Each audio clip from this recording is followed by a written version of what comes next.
There's still a lot of mistrust and I guess treatment in schools of students. There's still racism out there. These kids have to deal with that.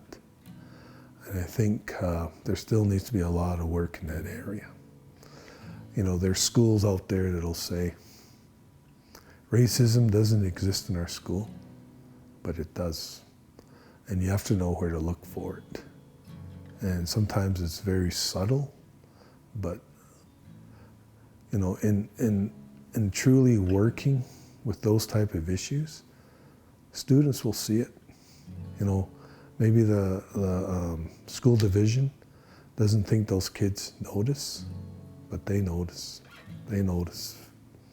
Kids are very, very astute at seeing the little things that makes them want to stay in school. I guess the first step is just recognizing it's there.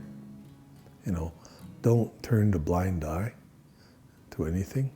You know, always look at the big picture on those type of things because, you know, it's out there. And even if it's a, you know, kindergarten kid that brings it up, take that kindergarten student seriously, you know. There's a reason why they're making complaint about racism, because it's happened to them. And one thing, I guess provincial schools or any, for impact anywhere, you have to understand that, for example, let's say a grade 12 student reports an issue of racism. To the school, that might be the first time, right? But to that student, that's probably maybe the 100th time they faced that in their lifetime. You know, whether it's on a basketball court or a hockey game or at the mall, they'll run into it. But don't assume that just because they reported it to the school principal on Tuesday, that that's the first time this has ever occurred. That student has faced that all their life, and they finally gotten enough courage to stand up and say something about it.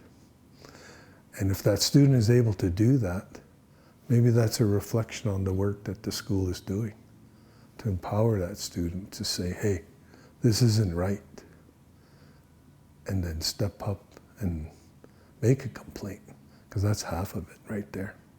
So if kids, you know, like if schools can empower our students to speak up, they're on the right path. There's a lot of experts out there. We just need to work together and make sure we're all headed in the same direction and have the same goals for our students. If we do that, then we'll make headway. We'll succeed.